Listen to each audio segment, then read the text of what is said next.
Hello? Hello? Hear me? I can hear you now. Okay. I'm sorry. Let me. Yes, Okay. I was just saying to everyone, even though I was muted and I didn't know that, is that I was sleeping. I mean, I'm sure you could tell that I just woke up. I wake up and I have all these texts and all these things, and I'm like, what is going on? And then I see poor Glory over there on Doug's channel getting yelled at. So we're not going to go into that though. Whatever. You've always been treated with respect on this channel, and you always will be. So, you're a paralegal. You have much more experience and stuff like this than I do, and I am here for what you have to say. You are a person that has been at the courthouse for these hearings. Um, you know, yeah, you have people saying, Modest Man is saying, that you're amazing, Glory. I just saw part of what Doug said to you, and oh my God, he was so disrespectful. I am sorry. I think you're great. Well, thank you, modest man. Yeah. Yeah, I've seen other people get sandbagged, but I thought I'm doing him a favor by giving him some info, and he was asking some questions that of Tracy that weren't applicable since he was has been ruled out as a person of interest, and I thought that he would want to adjust his questions accordingly, and I guess he took great offense at that. So Yeah, yeah. and one has to wonder why. But, you know, um, hang on a second. I'm sorry. Here's Tracy. So, anyway, what happened in court? Please tell me. I am Okay. itching to hear. Well, I got there over a half an hour in advance so that I wouldn't be running up at the last minute and miss half of it like I did on James Brenner. And I got there, and there is nobody in the courtroom. It's not locked, which it had been one time when I showed up, and I'm wondering what's going on. So I sit down and try to amuse myself, and you know about, I guess it was 5 minutes to the time of the hearing, there still isn't anybody in the courtroom, and I'm starting to wonder what's going on. Did it get canceled, and they didn't have the information updated on the board down in the foyer? And so I ran downstairs and confirmed that it should be going on. And when I got back upstairs, you had uh, Chase Venstra at the defense table with his newly appointed attorney, Wendy Lewis. And you had a gentleman over at the table for the assistant U.S. attorney. And that was a surprise because last time on the virtual hearing, it was a Judith Fourier uh, who was for the federal attorney, the prosecutor. And so, How surprised were you that the family wasn't there, that Dylan's family wasn't yes, there? I was the only person in the gallery. There was nobody except one bailiff, I think, or maybe he wasn't even there at that point. I don't That's remember. just really, really, that's really telling because they were at Brenner's hearing, but they were Uh-huh. not Well, at in Chase's. the in Jim Brenner's, they had, I would say, 8, maybe 10 people from the family. It looked like a wedding. You had the family sitting on the prosecutor's side, and you had all of the press sitting on behind the defense table. Wow. And so That's extremely telling because, with Candace in that last interview, what she was saying, me and Cynthia were, sort of like, it doesn't really sound like, Candace is too sold on Chase actually being a suspect. Like when you listen to that interview, she just sort of didn't really sound like she was sold on him. So now what you're basically saying is that he's not a person of interest. Yes. They the judge came in and they told him that the penalty for his charges were 10 years and a maximum of 10 years and $250,000 fine. And did he wish to enter a plea? And he pled not guilty. And then they went into some procedural stuff like discovery and when they needed to have that, and that the court date was I said October 5th early. It's October 3rd, and I think they said September 28th for jury selection. They were going to allow 3 days for the hearing, and And this is for his gun charges, right? yes, yes, and September 12th for they had to have any motions in by that day, and the judge said that Judge, I think he said Judge Wells ruled that he had to that he was bound over for trial, no bail, and that he had to remain in custody. That he had no authority to revisit the matter of custody. So So he has no so is that he's just in jail, like no bail, no nothing? correct, Or- yeah. So Wow. So then you're looking at him as like a material witness almost. um, well, they still got him on the federal guns charges. But Okay. as for Dylan, I think that he's gone from being okay. First of all, let's go out. Okay, they end the trial, they end the hearing, and the U.S. attorney, assistant U.S. attorney, goes out the door, and I follow him out, and get into the foyer, and I say, excuse me, can I ask a couple of questions? And so I asked him about the search warrant and the homicide charges, and being that Dylan Rounds is a uh, missing person and not considered officially dead at this point, and could he speak to that? And he said. No, he didn't really know the details, and that's kind of seemed to me that it was double talk for the we believe that the search warrants are sealed and that he can't speak to what was going on with the search warrant.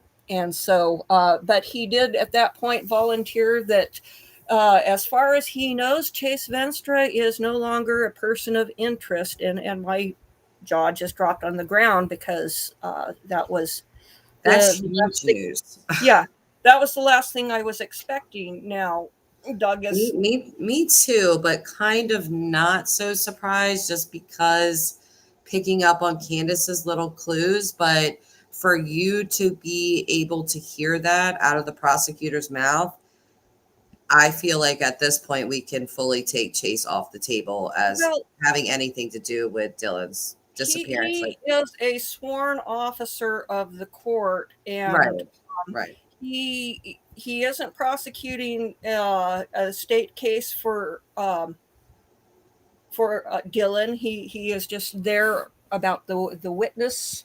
I mean, about the weapons charge, and so you know he has no reason to lie to me about that, and he volunteered it. I did not ask. He volunteered it. That's even more interesting. He's not, people think like I don't understand the where's your evidence and stuff like that. I mean, Jim Terry brings stuff up all the time without evidence. Nobody like badgers him for it. So, I mean, as a person that your background as a paralegal, we're talking about state prosecutors here. These are not people that are going to just throw out things like that without a reason. People say, oh, well, cops can lie. Yes, they can.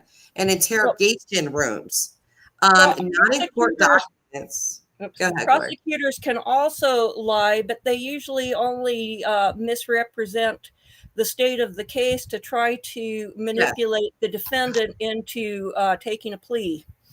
right. And so I had a friend who that happened to on, I think he was driving his father's truck from one block from his house that he was bought to fix up.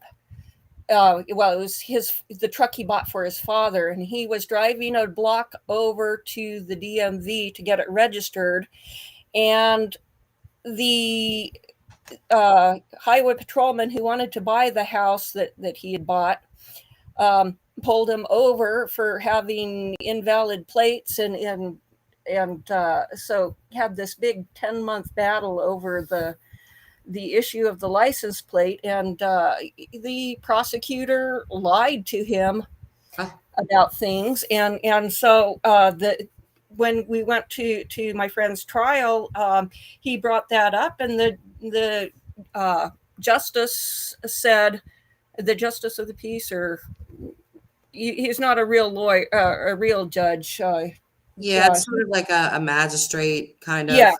Yeah. yeah, and he said that they could do that, and so you But don't. that's different, lying to a Yeah, defendant to get them to plead to something yeah. than So to he's got. lie to you, because Yeah, what's he's the got reason to lie to no. you? Yeah, there's no reason for him to tell me something, and I didn't ask. He volunteered it. So Yeah, even unprompted, that's even more telling for him to just say, "Hey, he's not even a suspect, a person of interest in that case." So, um, based off of this, and I'm so glad that you got this, Glory. You've always been like on the front lines. You've gone to these court cases. You show up in person. And about the whole proof thing. I mean, you literally were the only person that I saw videotape Candace outside of the courthouse after Brenner's hearing. So, I mean, it's obvious that you're there. It's obvious that you know about this stuff. I don't know all the legal jargon because I'm not a lawyer. So mhm. when I hear it from you, I take your word. You know that's terminology. I do not. So, you know, um, you have a lot of appreciative. Yeah, yes, I'm seeing that, and that feels so good after getting roasted over the coals.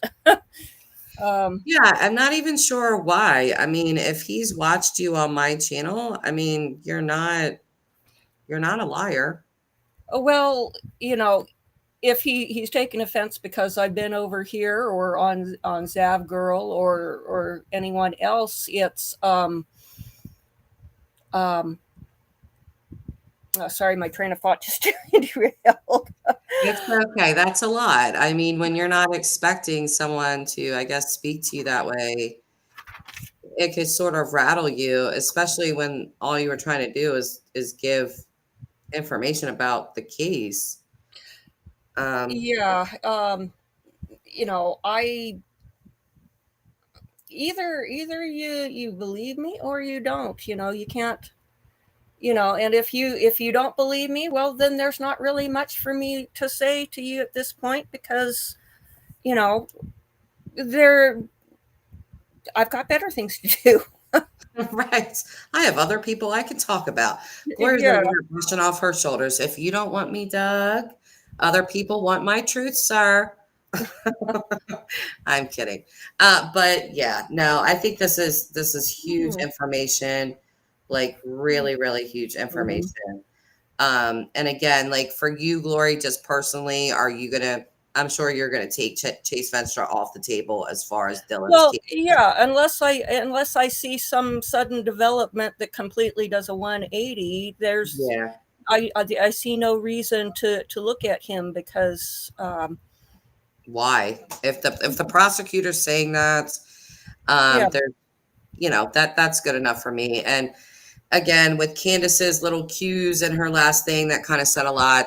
Mhm. But and I'm glad that you got this information, because just today, me and Cynthia were this close to, we were setting it up because we were going to talk to Chase in jail.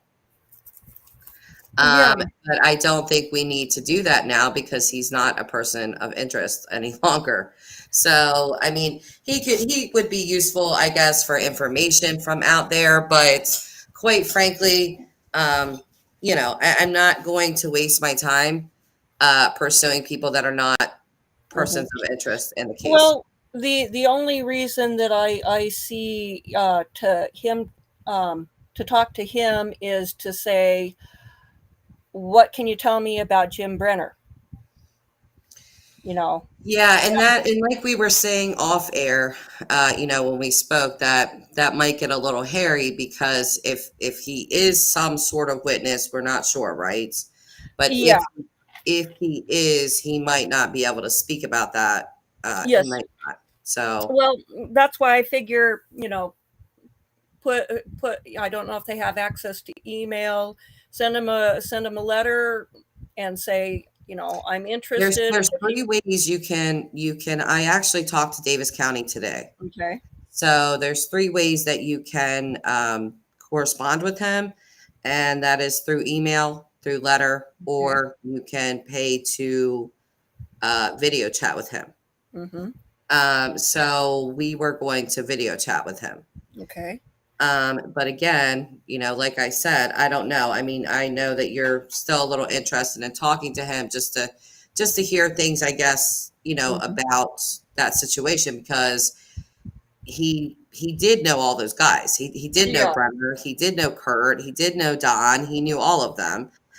So it would be interesting to hear, but I kind of feel like you do that he might not talk because of this active investigation. Yes, and if he doesn't talk, then that in and of itself is interesting. So, Yes. Yeah. if he wants to just, oh yeah, I want to talk and I want to trash people, that's one thing. But if I can't talk, then that's completely different. So, um, I might contact him because what the Davis County Jail is not that far away. So, you know, Yeah, if you show up there or if you write him a letter or even an email, which you are allowed to write an email, um, I would be interested in hearing if he responds back or mhm, anything. I'm just not going to, you know, reach yeah, out really because I'm not sure that he can even say anything, like I said. And yeah, if he's not a person of interest, you know. yeah. Well, I think that just to see how he responds. It would be interesting to know that, and It's uh, it's really good though that you got this information. I feel like this is a big break in this case. Again, learning that we could like take Chase off the table. So now the mhm, focus is definitely still on Brenner. It's going to remain on Brenner because of his official, suspect status. But as for the other people, if there is other people, we don't know. mhm, Um, but there may be, I don't know. I know there's persons of interest that I, quite frankly, I would like to know about, which one of them would be Don. Dawn, and yeah, I think he's the primary one that I want to know more about. Yep. Somebody in my Facebook group had started putting comments about him, and oh, look at him, and I maybe I misread her. I thought she was saying that it was Jim Brenner alias, and then I think that after seeing another comment that she made that it was no, he's the lookalike, the Jim Brenner lookalike who was at the in the background in the heavy heavy D Sparks video. Yeah. on Candace, and that he's got ties to the family, Yeah, back in that's a big thing with Don. And this is what, me and Cynthia have sort of like racked our brains with this. Because Don, again, we have Kurt who has said, oh, he was set up, which that's what Kurt said. I'm not saying that. Kurt said that. Mhm. I'm curious as to why Kurt said that. He didn't give me really an answer. But I did speak with someone today about that. And they were saying, that he kind of like Kurt himself, like couldn't sort of wrap his head around that this would happen, like these two people, which I don't know. But either way, back to Don. This guy had all the connection in the world to Dylan's family, to Dylan's grandparents, to Dylan himself. He did not report Dylan missing. He did not do any of that. And he only gave up information when basically the FBI and law enforcement made him.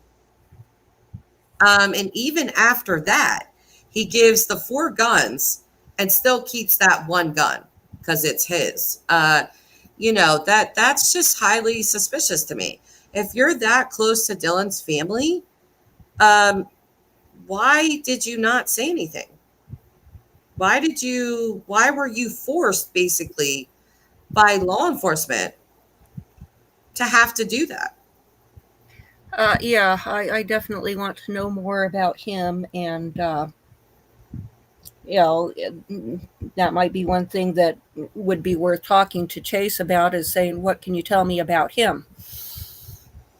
Yeah, Um, and I do wonder if he will talk. I mean, he has to know that if he does, he's definitely not going to be like back around Montello because I believe I even heard like people like on Facebook were like sort of saying like he's a snitch. Like they're calling him a snitch, and I'm like, there's a missing 19-year-old young man. If he gave information and he really only is a witness, then good for him. But yeah, a snitch, I don't think that's a very good word when you have a missing 19-year-old person. So I'm just wondering if Chase would actually speak on them, just because, like, if he does, I mean, that he's just not going to be welcome back around that area. Like, you know, yeah. Well, he may not have any desire to go back out there. I kind of got the impression that he was kind of hiding out there from previous charges. So, yeah, because he was going back and forth, yeah, like yeah. So, stealing from here and then going to the next town, stealing or selling it there and blah, blah, blah. well, and he seemed to be in hot water in over in Davis County. So let's go hang out in Montello instead. Right.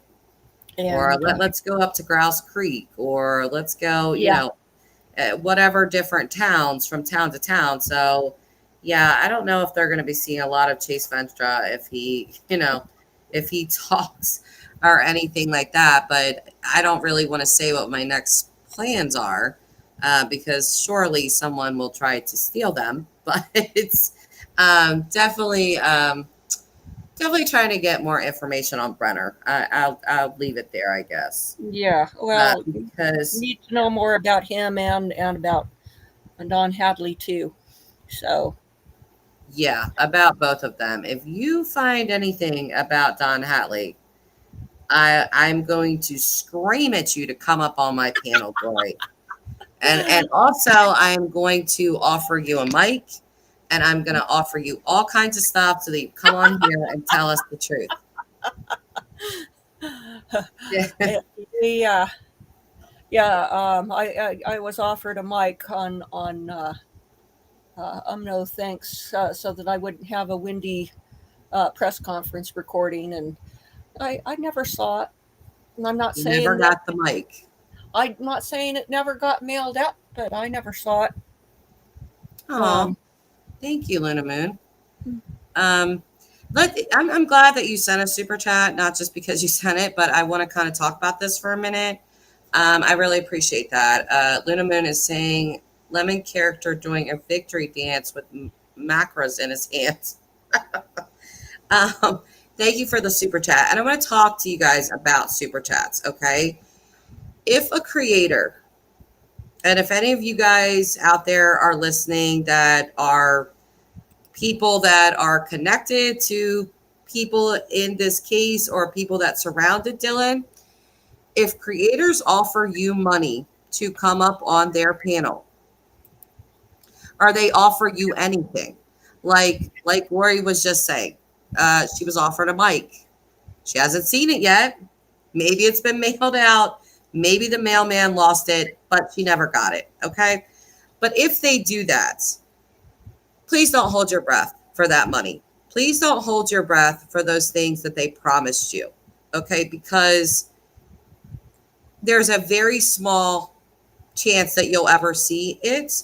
And when people send super chats, just like Luna did, I will not see that until August 21st because YouTube pays out their creators once a month and they pay out on the 21st of each month. Okay. So, like, say I said to Chase Venstra's ex, hey, come on up, I'll put your Cash App up, whatever super chats I get, I'm giving it right to you. I have seen this happen so many times, and the people that come up get nothing. They just get nothing. The creator usually keeps the super chats. They might give them a little bit of whatever super chats they get or cash apps they get, but they never give the full amount. And again, the super chats, the super stickers, they don't even see them for an entire month. So you're not getting any of that either. So please do not be fooled. If people are offering you things to come up on their panel, it is highly, highly unlikely that you are going to receive that. I'm just letting you know. This is why I do not do that. I do not offer people money. People assumed that I offered Kurt money to interview. No, I did not. I didn't offer Kurt a single penny. I never paid him anything. Glory, have I ever offered you anything or only your undying thanks. Yes. That's it, because we're looking at a case here and that's bigger than me offering you a mic or money or whatever. If you have information to share about Dylan Rounds' case, I'm interested to hear it. And I feel like other people are too. And as invested as you are in this case, which you clearly are, you would not be showing up to these court appearances. That's gas for you. That's time for you. That's all that kind of stuff. Obviously you're doing it for a reason. You're interested in the case. It would be very nice if somebody gave you a new mic for that, but I can't promise you that. And I'm not going to make a promise to you like that because I would be lying. I will say that, one of my moderators that has been with me from the beginning, Grandma Brooke, yesterday, or day before, she texted me and said, I'm sending you money for a new mic. And I was like, no, you're not. You don't have to do that. Well, she did. And I ordered the mic and it will be here tomorrow. So you guys will be seeing me with a new mic tomorrow. Thank you to Grandma Brooke. And it'll be set up and hopefully we don't have chipmunk problems anymore. So she did say that. She said, I am solving the audio issue for us all. So, very, very nice of her. But it's so disheartening, really, to see people be promised things and stuff like that. They just do not get it. I mean, there was even money that was offered to Kurt, not from that channel, not from the channel that you were just on, Glory, but there was money offered to Kurt from a different channel. And then they took it back and said, well, we really don't make a lot of money, so we really can't give it to you. So it's just that's all I have to say. If you really want to say something about Dylan and you have information that is not going to impede on the investigation, but might help us all understand the situation better, and you want to share that, that is fine. Just please don't be fooled into thinking that people are going to give you stuff for it, because it's very No, rare that actually happens. no, and to me, it's to be doing it purely for a monetary motive is kind of offensive to me. You know, getting a thank you, that's nice, but that's not the primary motive for doing it. I'm in a unique position in that I'm located close to the courts. I've got background in the law as a paralegal, and so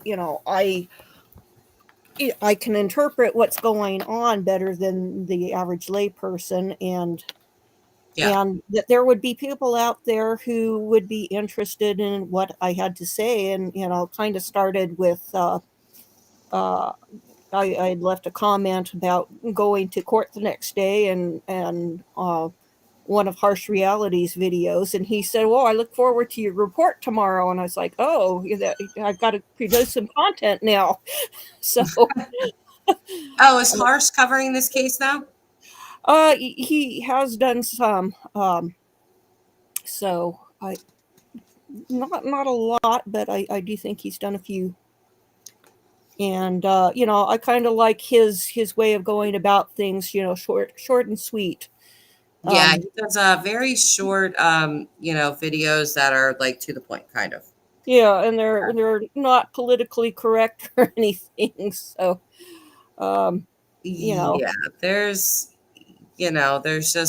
integrity and there's not, and that's just how it goes. And I've never had a reason to doubt you. I mean, you did call me out of nowhere one day, or talk to me out of nowhere, and I didn't really know who you were, but once I talked to you, I was like, okay, this lady definitely, knows what's going on. And when you came out with the footage of Candace, I was sort of blown away by that.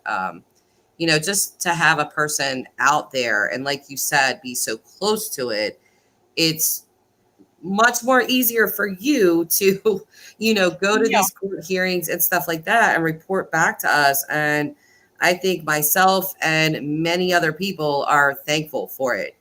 Hmm. Um, Well, we just had the Amber Heard interview on was it something, and we had seen the clips every morning on the morning show, and then they showed the entire interview, but they had sliced and diced it, and so the finished product didn't resemble what had been said in the previous clips that had been aired. And so people want to see the raw footage. They don't want something that's edited, yeah, because and they that was can the judge for biggest thing for themselves. me with your stuff, with Candace, is just that it was raw. It was not edited. It wasn't anything. It was exactly the way it was. So I thought that was really important, that it was just like raw footage. It wasn't from a news station that spliced it, like you said. It just, you recorded it and you uploaded it as is. So important, I think. But if you do happen to talk to Chase, I would love to hear about it.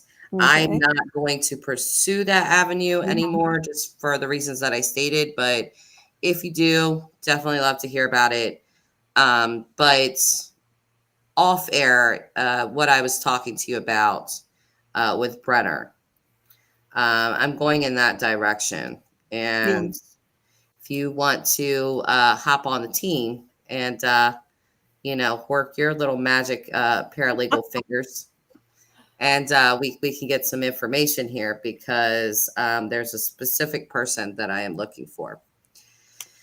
Yeah. Um, Definitely want to get some more answers on some of these characters. So, Yeah, because we hear their names every day. but we Mhm. don't hear from people that actually know them. You Yeah. know, Kurt, we've heard so much from Kurt. You know, he originally talked to me, now he's talked to Salty, a bunch of times and things like that. So I feel like we have enough information from Kurt, like enough, Yeah. enough. Yeah. But as far as the rest of them, Brenner, Villis, all of them, have we heard from anyone that really knows them? Like, not really. I mean, Ty Corbin, I guess. I don't really watch that show, so I don't know if he knows them. Mhm. But like, as far as Robert Aviles, it's interesting because in that paperwork, remember how it said that Aviles basically told the cops, oh, there's a crawl space by my kid's room, blah, blah, blah. Chase could have put a gun in there. Robert Aviles doesn't have kids. Oh, I didn't know that. Interesting.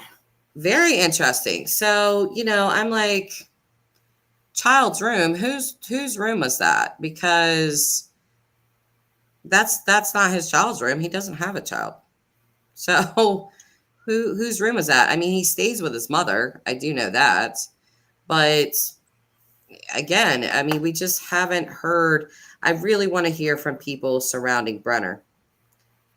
With him being an official suspect, I would like to know more about this man than just his record, because his record is horrendous. We've seen his record. But to hear from people that actually knew him, that's what I want to know.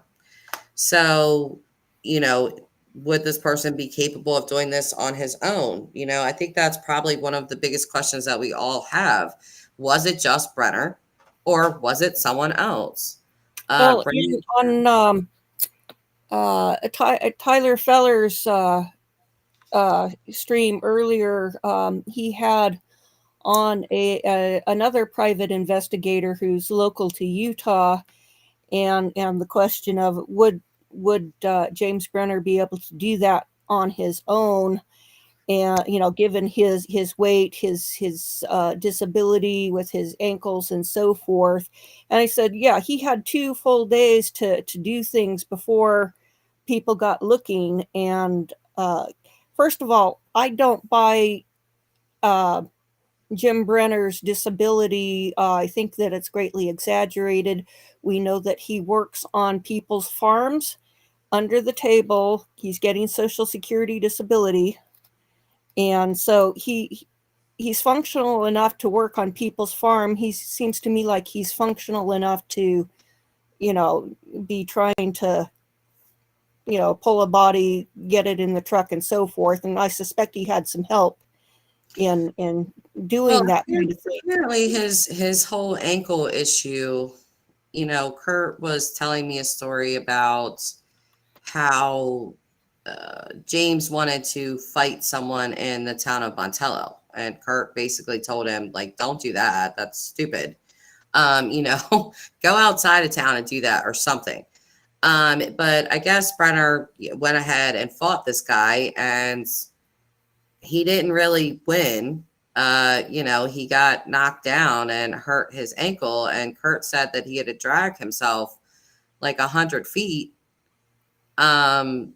before he was like put in a truck and taken to the hospital. So I guess that's his ankle injury, that he kind of got his butt beat, um, which I'm glad. I'm glad he did. You know, I think the story on that was that he got taken to somewhere for several hours of surgery or something, if I heard correctly on that. And you know, yeah, okay, so he had a nasty ankle injury, required surgery, but if he's working on people's farms, he is not completely incapacitated as he's claiming for getting the public benefits. right. Just Samantha is saying, I've been saying for 3 weeks that Don H is way more involved. I'm with you, Samantha.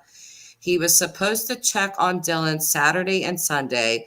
What could he stumbled upon or helped or take part in? Exactly.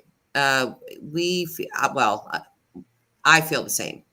Glory, I Do you feel that way, or? I definitely want to know more about him. Somebody left comments saying, look at him," and you know, I've Yeah, well, done a little research. from the beginning, I had heard Jim and Don. And, from the beginning, I remember like in my earliest streams of Dylan, like mentioning them, but I just really didn't know how important they were. All I knew was that they were farm hands of Dylan, but it was so new in the case that I wrote their names down. But I just was like, okay, I have to look into that more. Little did I know that one of them was going to be an official suspect, and the other one I strongly suspect did something as well, but he's sort of, a witness now. And it always brings me back to Kurt saying, he was set up. Well, how? How was he set up by Don? I don't know. I did hear today that Kurt is starting to lean towards, well, maybe they did do this. Maybe they really did. That's what he's saying. So I don't know. It just, the whole thing sounds very strange to me with Don, his connections, Dylan's family, yada yada yada.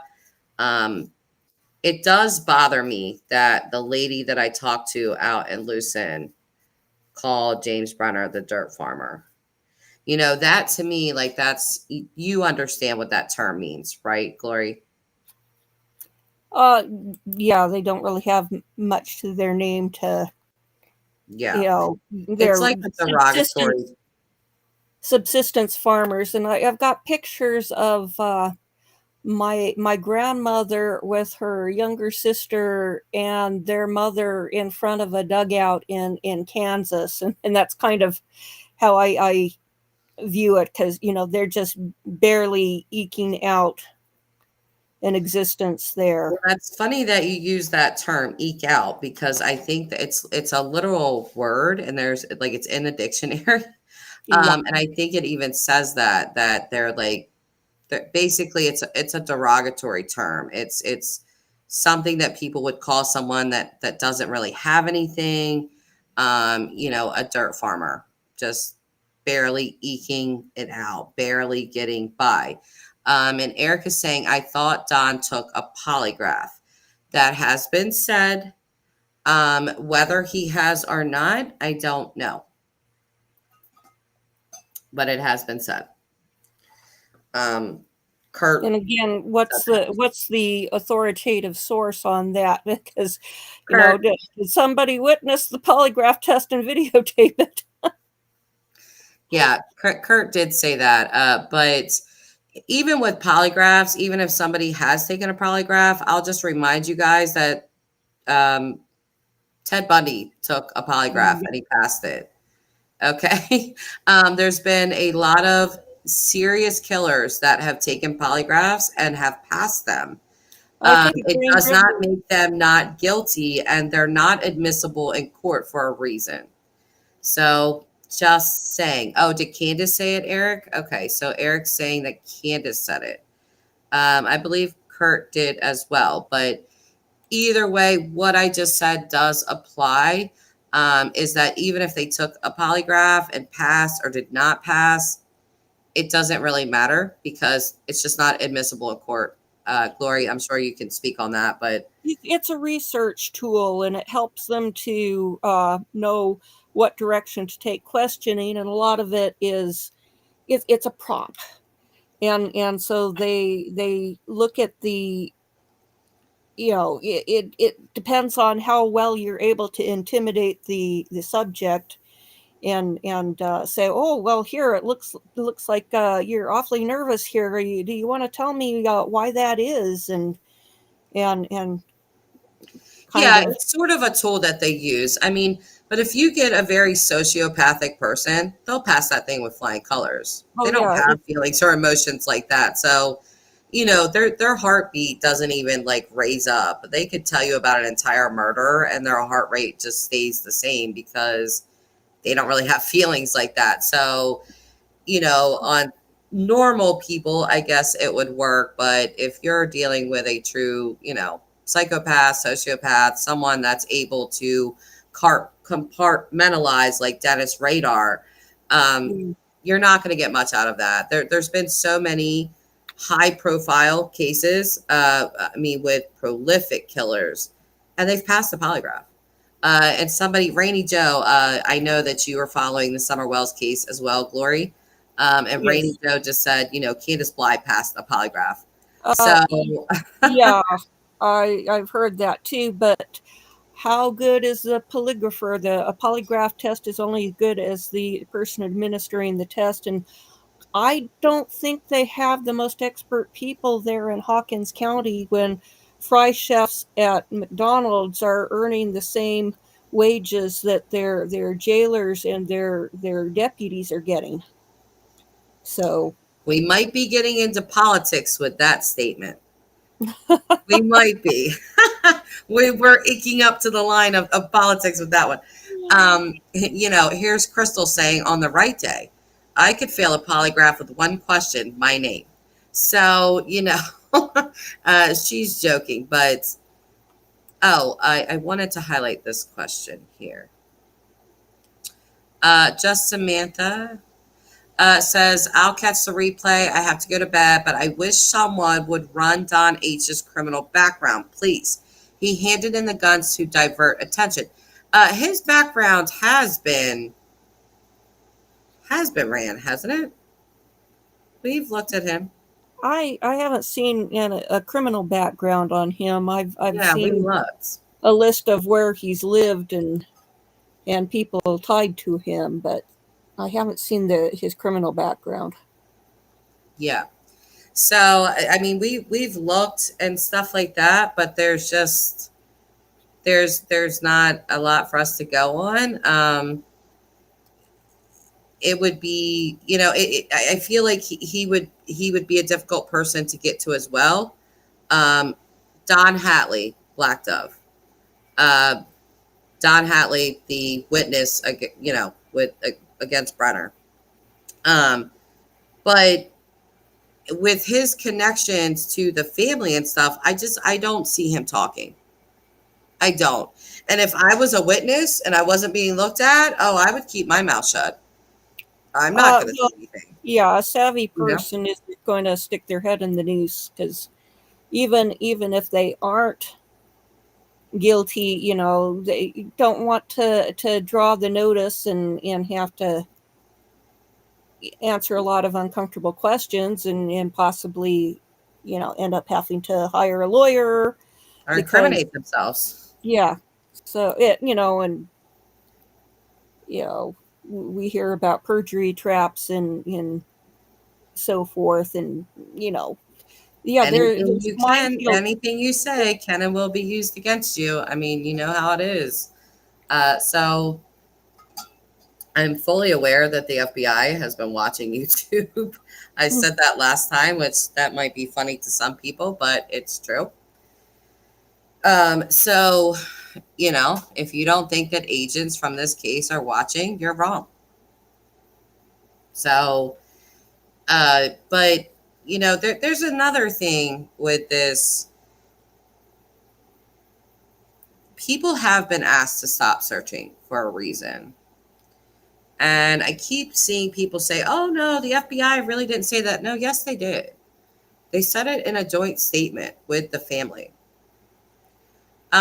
So I'm hoping that the people that are still, sort of ignoring that and going out and, you know, uh, looking, that they don't touch anything. If you come across something, for the love of God, just don't touch it, please. Oh, yeah, I was participating in a search for Lori hacking back in 2004, and um, there were people who were bringing in potential evidence into the search center, and they law enforcement had put out that they were looking for a mattress because her husband had gone out and purchased a new mattress.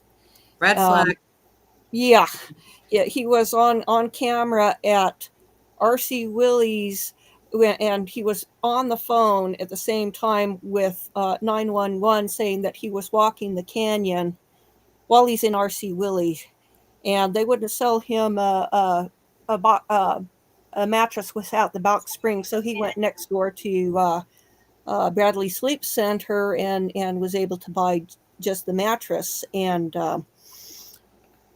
so people were out searching, and they were bringing the mattresses back to the search center. Well, they found the right mattress. It was put in a church dumpster, which they attended. And but then I was participating in a search a few months later for a little girl from Myanmar who lives about 5 blocks from me. You're just a And jack of all trades, Glory. yeah, A searcher, a paralegal. You do it. You're like a one woman show. Uh, well, actually, it comes in very handy to be the paralegal in a search team, because I'm saying, no, yeah, don't touch that. And so they would say, oh, hey, what do you think of this? We've got some overturned dirt. And I look at it and go, no, it's not significant. It's been turned over more recently than she went missing and stuff. But when I went on this search for Suriname, they were giving us pieces of the plastic tape that surveyors tie onto things. And so if you found some evidence, or potential evidence, you'd tie a marker nearby so that you could call law enforcement and you say, hey, this is something that you need to look at. Now, these days, it's even easier because you can take a picture of the evidence and you can send it to them, and it's geotagged with where it is. And yeah. so I think these days, if there was a missing person search, that I might have more use as somebody who is briefing the searchers before going out and debriefing them when they return, Yeah. so that I can say, you cannot touch the evidence that could ruin the piece of evidence, and explain to them Yeah, chain of because you custody. And understand the court, you understand how yeah, the court works, and you understand how evidence works, and you would be very useful, like on a search team, with stuff like that. Because I also heard that you could sort of be like certified to search. Is that correct? Like oh, certified to be I, on search teams, like sort of like be a part of EquiSearch or things like that. I don't know about a certification, but I know that they have more rigorous standards. Yeah, I got talking to some of the search team that were the more professional types in the Lori hacking case, and they would go to the tougher areas and so forth. And I learned an interesting thing from them, and that was if you are out in the middle of nowhere and you need some emergency stitches, super glue is what you want to use. And yeah, Yeah, it stings, that's. but I've done it. I was gonna say that sounds a little painful, but if it works, Yeah, well, and they're in the back country, and you have a certain period of time in which you need to get stitches, or it's too late. It's like 2 or maybe 3 hours on the outside, and if you don't get stitches in that time, then you're not going to have it heal up nicely. So having some tubes of super glue in your backpack is good in case there's an emergency. Yeah, So there's a lot of things that people, like if something ever happened in my area, I would probably be the type of person to go and help search as long as they allowed it. But I don't know that people like realize that you need to take, especially where they're at out there in the desert, you need to take some stuff with you. Like when you're even out hiking, the smallest cut on your foot or something like that could turn into something major if it's not treated. So it's kind of important to know those little things when you're out there searching and doing things like that. I had no idea that you searched, Glory. Again, a woman of all trades here, you guys. So, Well, I'd like to go out and search more than I have, and that's kind of how I really got hooked into Dylan's case because, first of all, it's local. We had land about, I'm guessing, about 30 miles from Lucin when I was a kid, and we went camping out there oh frequently. wow, And, so I felt a connection there. And then I made a comment on one of Heavy D Sparks' videos about a search they were doing for Susan Powell, and I left a comment about you should get a boat equipped with some sonar so that you can scan the bottom of the canal and see if there's anything which might be your rolled up carpet that your person was saying to look for. And so I got a comment, and it was saying it was, Heavy D Sparks, and give them a or text them, and so I did, and I thought I was dealing with the real Heavy D Sparks, and it turned out to be a scammer, and I got scammed. They let me put in 60 hours of research into the case, looking for sites for them to search for this supposed big search that they were going to conduct, and they were going to have all these people out there and so forth. And it's, sounded like it was going to be really exciting to be a part of. And then, and after 60 hours of research, there we're wanting, buy some gear so that we can, be identified as part of the group. And I got scammed, and I should have known better. I knew exactly where the hangar is, where Heavy D Sparks keeps his helicopter, because I'd been out there doing demolition on a nearby warehouse to the hangar where his helicopter is. And I should have just gone out there first thing and said, hey, and introduced myself. But I was dumb. I was going, they look like libertarians, they don't like government oversight, so I got scammed. So, it's so prevalent. It's just it's like everywhere you turn.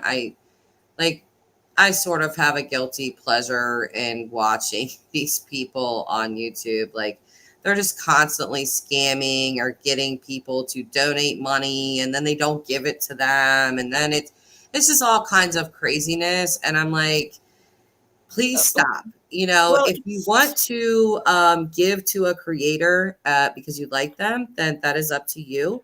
But again, if somebody like promises you stuff, like if I said to you guys right now, hey, send all your cash apps so Glory can get a new, a new mic so that when she goes to these court things, it's better. How pissed off at me would you be if you guys started sending all these cash apps and then Glory goes on her channel and says, Just never gave me anything. And you guys are like, what? We gave like $500. Well, she never gave me anything. It happens all the time. I mean, I personally would not do that to you. If no. people did don't cash at me, I would send it to you. But Well, I'm not going to ask for that. yeah, Is what they're I'm appealing to somebody's sense of altruism, wanting to help. And saying. no, I'm far away. I can't go out there and physically do anything to help, but I can put my money where my mouth is, and I can send that. And so it's an emotional manipulation to get I think you've been a donations. big help. I think you've been a big help. I think this information alone with the prosecutor is a huge help. Because like I said earlier today, me and Cynthia were going back and forth about, you know, we had two people from Chase Ventura that we were going to talk to. And we also were going to set it up. We had to wait 24 hours to set up to talk to him in jail. So now that you're coming out with this, I'm just not going to pursue him. I mean, maybe he would be good for information surrounding the case, but if he's just not even being looked at as a person of interest, not a big interest to me anymore. So I'm really happy that you got that information. It kind of saves me time and to go in a different direction that I was also planning on going in. Yeah. Um, so Black Dove is saying, he's talking to Lulu Gomez. Oh wait, I think if the back, oh, I didn't see Lulu's comment. But Black Dove is saying, I think if the backhoe, he couldn't have gone far. If Dylan's truck, short guy seat position was used, then what could have really happened? That's why I'm 50-50. He was transported far alive. And also, I don't know, Glory, you are better at farming stuff, and Black Dove is as well, because that's Kurt's backhoe. So, does a backhoe need a key or anything? A lot of people leave the key in Oh, they just leave it in there? the Okay. thing. Um, yeah, somebody who needs to, as I understand it, it's not that hard to hotwire a car. I remember probably 30 years ago, I read about how it's done, and I've forgotten how it's done, but it's not that complicated. So somebody's truly motivated, it doesn't have all the security features that your high-tech cars have these days. Yeah. It's pretty I didn't utilitarian. know if it like needed a key and maybe Kurt had the key so they didn't have access to it, because somebody said, they had access to that backhoe, like, for those 2 days that nobody knew. Modest I Man is saying John Deere keys are universal. No joke. Look it up. Okay. So there's that. Uh, Somebody was saying that had he used the backhoe, that uh, the rain would have washed out the signs of the. I think that was Ty saying that, and I disagree, because in the salt flats you have tracks which have been there for 20 years where somebody went off-roading and got their car stuck in the salt flats where it was a little too soupy, and it stays there, and in 20 years you've had plenty of rainstorms, and so yeah, it's going to get diminished. But something as big as a backhoe, they have huge tires, it's going to leave a very noticeable trail, and I don't see the backhoe as being used in this instance, because the FBI would have been able to detect that, and using drone technology, they would be able to detect that there is a fresh area which has been dug up, and they would go stick methane probes down there, and then they would dig it up. right. Um, I just don't see that. I think that it's a mine shaft that we're looking at. You had, all of the publicity over Susan Powell is probably down a mine, because that's where Josh Powell said he would put a body when he Yep. went to a company dinner. Yep. And then back, I think it was 4 years ago, there was a young couple, Breezy Otteson and Riley Powell, who disappeared from Eureka, which is uh, south a ways, but the same kind of environment that you've got out there towards Montello. And these kids went out to visit his girlfriend who lived in Monmouth, which is a ghost town that I've been to. And Interesting. I explore ghost towns. I've always wanted to do that. Yes, Um, it's fun. I And wanted, I they want, went out and visited her, and he came home and found them visiting her, and he blew a gasket, and he took all three of them out to a mine in the Tintic Mining District, which is east of Eureka and north of Monmouth. And I can't remember for sure. I think he slit Riley's throat first and threw him down the mine. And then he did the same to Breezy Otterson and threw her down the mine. And nobody knew what happened to these kids. The Jeep was found in some place random, and eventually Are there a lot of mine shafts out in Lucin? yes. There's Um, one of them. there's 277 mines in Box Elder County, and a good many of them are on the west end of the county. Some of them are over by Brigham City, but you've got a larger concentration of mines over in Nevada, and so you've got a fair number of them there around Lucin, and then you got probably a lot more which are over in Elko County. Yeah, and I think, I mean, just me looking at how vast the place was, it does. And when you saying that, it does make sense with Candace saying, you're not just going to walk out there and just stumble across my son. Like we No, need a point.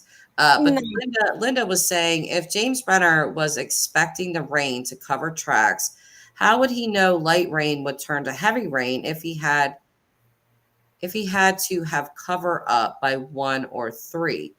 Well, it actually rained like that entire weekend. So I'm pretty sure they all knew that that rain was coming. Saturday, it rained like all day on and off. And then I think by Monday, they were looking at like flash flooding and stuff. So being farmers and things like that, I'm pretty sure that they knew that this was coming.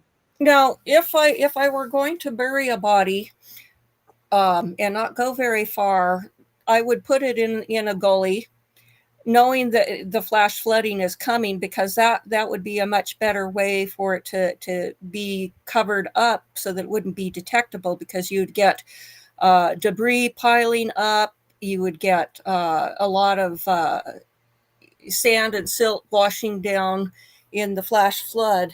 And so if that were the case, now I wouldn't I wouldn't be doing a digging a grave with a backhoe. I would probably be doing something with a shovel, very not very deep, cover it with some sagebrush and so forth, and you know there in the gully where you're going to have the stuff build up further on that. You think and that's and why they drained that pond, or you think they just drained it to drain it? well, I think they drained it because they wanted to make sure that he wasn't down there. um, but I Lulu's didn't. asking, when you say gully, do you mean wash? Yeah, Yeah. Okay. I figured as well too, but yeah, there's lots of different terms. yeah, there is. I really like when people started first saying wash, I was like, okay, I don't know what that means. I need to look it up.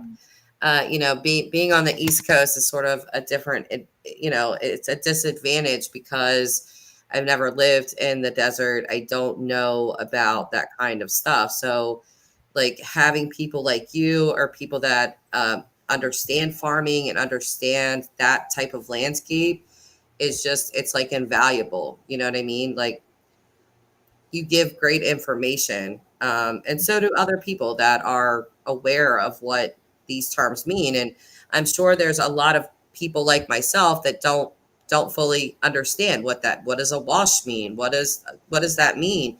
Mhm. So it's good if you want to explain what a wash is, Glory, feel free. Well, Because it's a place where your river goes that it's not there 95% of the time, and it's a dry river. And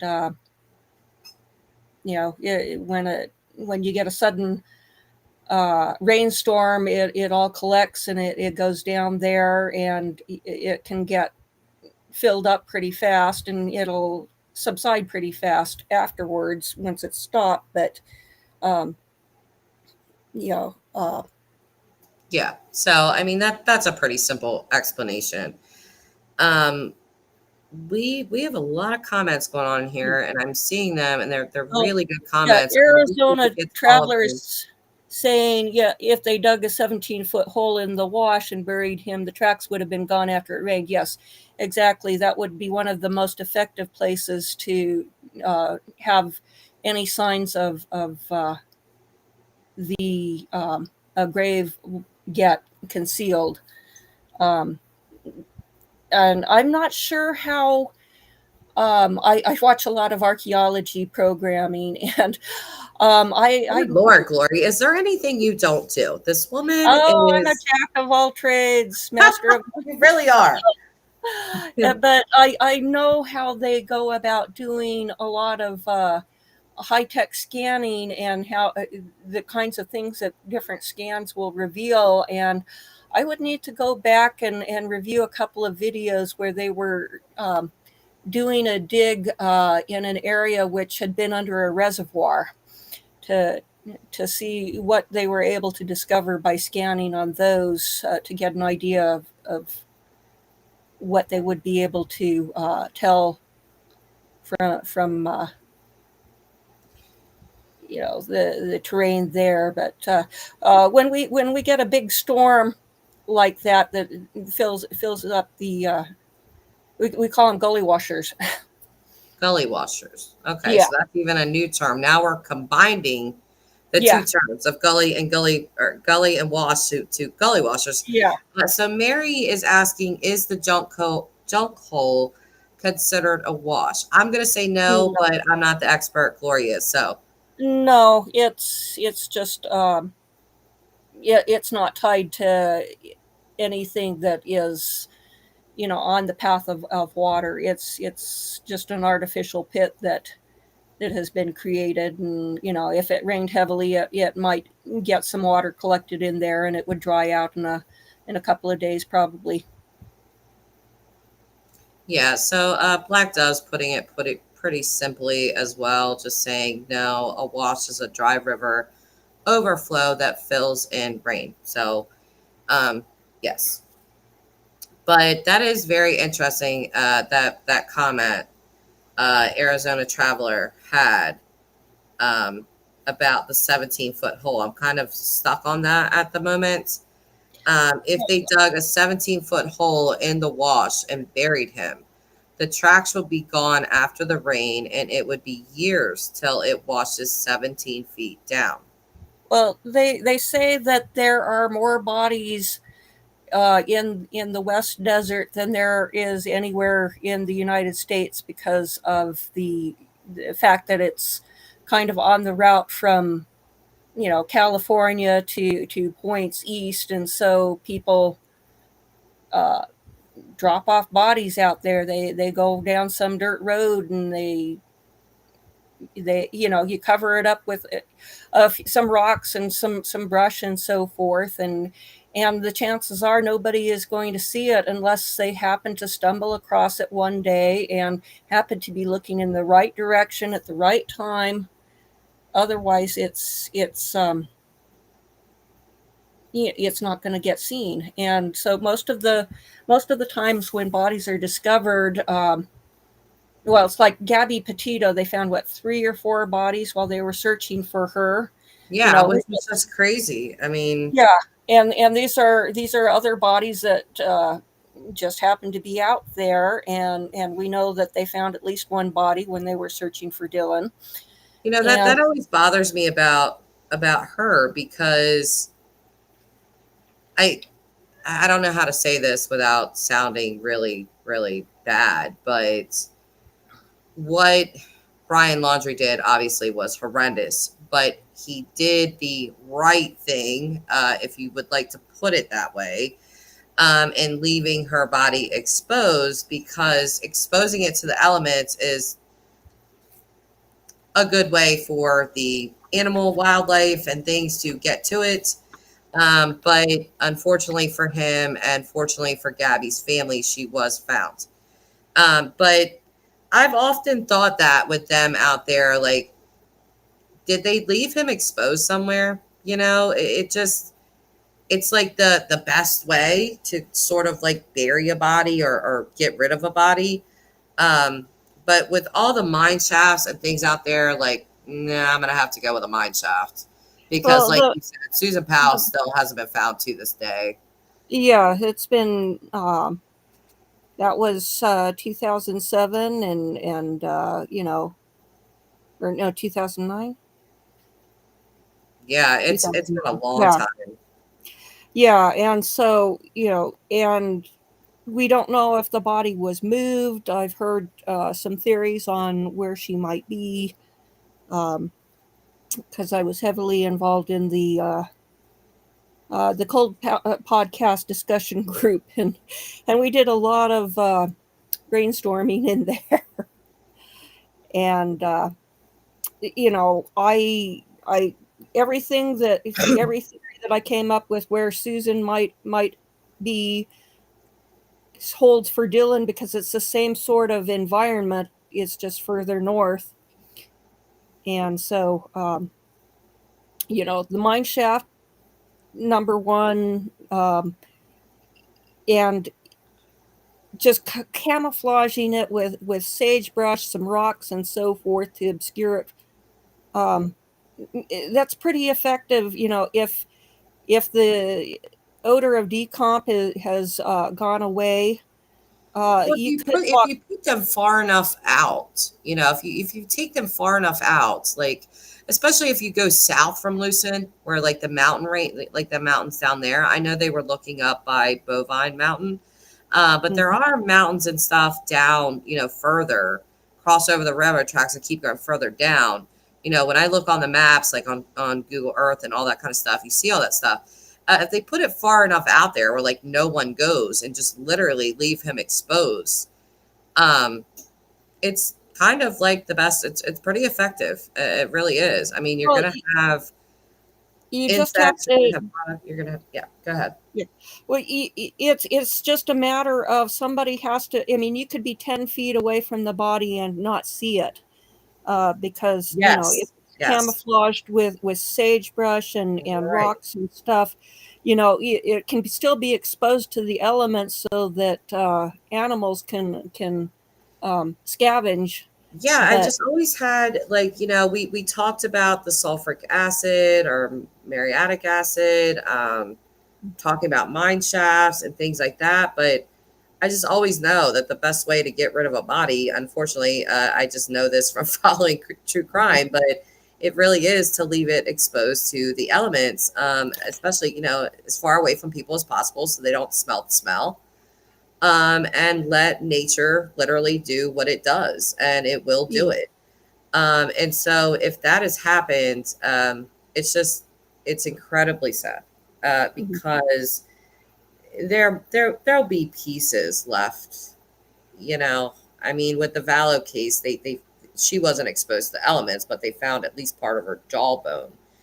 But I think even for the family, just finding some part of Dylan, at least they'll have a definitive answer of, life or death, and you know, potentially start a healing process. But your heart does have to go out to them, because it sort of is like a needle in a haystack, and it's just, I don't know what the feds are going to do to try to get Brenner to talk, to tell them where his body is. I've racked my brain with this, Glory. Like, Mhm. what Yeah. possible with you being a paralegal? Because I've thought to myself, they've already got him on the gun charges. So really, it's like for him, I feel like he's sitting in a position where, why would I tell them? They already have me on guns, so like, why would I even tell them that and get Well, myself in more trouble? What could the feds dangle in front of him to get him to talk? if they got him on lesser charges, let's say manslaughter, um, and I don't remember what let's say he's eligible to be paroled in 10 years' time. Mhm. Utah passed a law because of this young high school student who went missing, and they know who is responsible, and they know generally, that she's up a certain canyon, but they don't know where. And the guy won't tell where she is. So the state legislature made a new law which requires that in a no body case, that if the person comes up for parole, they can't get out until they make a good faith effort to help law enforcement find that body. That law is in Utah. Yes, they passed that. Ah, I can't remember if it was last year or earlier this year, and I suspect you'll start seeing that cropping up in other jurisdictions. that is wonderful news. I did not know that. Thank you for telling me that because it's just been going on my mind. How in the world are they going to get this guy to talk? Like, what are they going to do? But that's really good to know that they made that law. So I'm sure they probably made him aware of that at this point. Um, Eric is saying that Utah has a death penalty. They do. Yes, it's lethal injection or firing squad. The convicted has their choice, but if lethal injection drugs are not available, then it defaults to the firing squad. I haven't seen any. I don't remember any executions in the last 15 years, and they were trying to overturn the or do away with it in the legislature, and it narrowly was defeated. I think that the death penalty is a very valuable tool in that it's the ultimate deterrent, Yeah. and most people end up pleading guilty for life in prison without the possibility of parole to avoid the death sentence. And Yeah, so the it's death penalty is always, some people believe in it, some people don't. I happen to be a person that strongly believes in it for cases like this, and reasons that you just stated, Glory. It often will get people to go ahead and plead to life in prison with no possibility of parole, which is good for me. I'm good with that because now you get to live out your life in a cell and have no kind of life, and that's what you deserve. But I believe in the death penalty. If you take another human life, in my opinion, you deserve the same fate. But that's just me. Some people don't believe in that, and that's fine. But Eric is saying Utah has a death penalty. Yes. I would guess any charge less than that would be a bargaining price to talk. Yeah, yeah. Eric, I thought about that, but with Brenner's age and whatever time he's looking at with these guns, it's sort of like a death penalty anyway, you know? Well, the in the hearing today, it's the same charges of being in possession of weapons as a restricted person, and they said 10 years maximum penalty and a potential fine of $250,000. So he could definitely do 10 years and still be kicking after that time. Um, but if there's something that is in the homicide or second degree murder or something like that, the chances are a lot slimmer that he would ever be free again. Yeah. So Mary has what she thinks is an irrelevant question. It's not an irrelevant question, Mary. There's no such thing. But she's saying that the sagebrush that people talk about, is that like white sage that smells great and people burn? I didn't take a close look at it when I was But uh, that is a good question. Every time I hear sagebrush, I have sage. That's why I was just looking for it. I'm like, where is it? I know it's over here somewhere. But I have sage and I do burn sage. But I don't know if it smells great. I mean, I'm used to the smell, but some people think it smells horrible. But I was wondering the same thing. Like, can you take that sage and burn it and stuff? Is that the same sage that people use or no? well, I know that they do it a lot in the Native American culture, and Yeah. they have an overabundance of sagebrush out there on most of the reservations that I've ever seen. And so So it kind of is probably. I let's see. Here it's saying classic garden sage, Salvia officinalis, is sometimes burned like white sage. Let's see what it says about white sage. Yeah, I have white sage. I have Native American sage. I have quite a few. I'm like looking for my thing here. Here we go. So here's my white sage, which my binding's coming off, but I do have white sage. So just looking at it, you know, I have white Looks like the sage. leaves are bigger from what I can see. That is it. That is an interesting question. I don't think it's irrelevant at all because it's Yeah. a question I have, but I think people get nervous to ask questions because you're kind of like expected to know it all, and I don't know it all. No, You if you don't ask questions, you can't learn. Yeah, exactly. So ask the question. Mary is out of sage. Mary, I have so much darn sage. If I could send it to you, I would. But, you know, um, Holly is saying white sage is a specific sage, but those desert sages are still good to burn. Oh, okay. I think from looking at the photo on a quick search, the white sage is more of an herbal thing. But I think that what I saw, my friend has 10 apartments a couple of miles from the edge of the Indian reservation in Wyoming, and we've got one fellow who he was out saging the building one day, and that to me looked like the stuff that you get off of the sagebrush. So I think it's just kind of a matter of use what you've got. Yeah, And well, that's kind of cool. I really didn't realize that that's what it was. Mary, I'm really glad you asked that question because I burn sage all the time. So, like, I didn't really realize that, to be honest with you. Like, I've heard sagebrush 1,000 times with this case, and I would think about it like sage. I burn sage. Is that the same thing? But I didn't really think so. So, but apparently, yeah, people use that as well.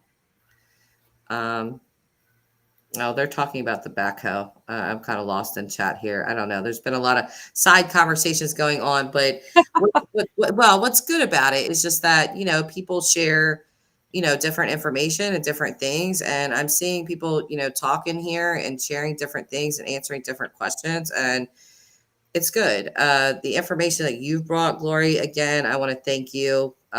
Huge news, and I'm really glad that you let us all know that. I do hope that you get a nice mic for because to cancel out the wind in the work that you're doing is important. So, uh, well, I need to invest in a new phone because my iPhone 6 is getting a little obsolete these days. oh, So I'm you're way behind. And you know what? When you get a new phone in about 2 weeks, another one will come out. yes, there's built-in obsolescence. Oh So yeah. Well, they do this all the time. Like I had the top-notch Android phone, Galaxy Ultra, all this stuff, Galaxy 21 Ultra. Well, now they've come out with a Galaxy 21 Ultra Plus. I just got this phone maybe 7 months ago or so. And I'm like, oh, okay. You guys already have like a new plus to my phone. Great. Cool. Awesome. So they do that all the time.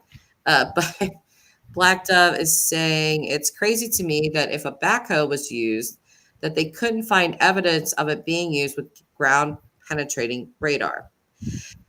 I well, have they would ground penetrating they radar. would be able.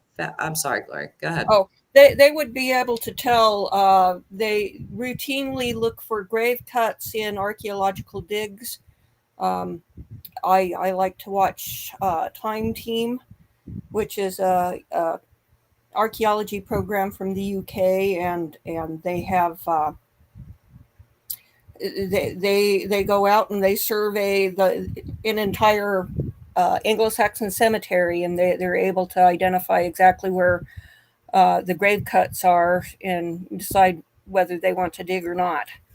So Ground penetrating radar was also used in the Vallow case. And I don't know if you watched that case, Glory, or not. Oh yeah. Yes, Yeah. so you're aware, and that radar literally pinpointed where those two children were exactly. I Mhm. mean, when the FBI went out there, East Idaho News was flying a helicopter over top. They were not searching around on this property. They went to those two specific spots and set up a tent and started digging right there and found both bodies. Well, as And soon that's as what that was can be used. done through an aerial survey, I need to do some review on some of the ones where they've done searching, but with lidar and some of the other things, they can strip away the foliage and stuff and kind of tell the lay of the land and look for anomalies.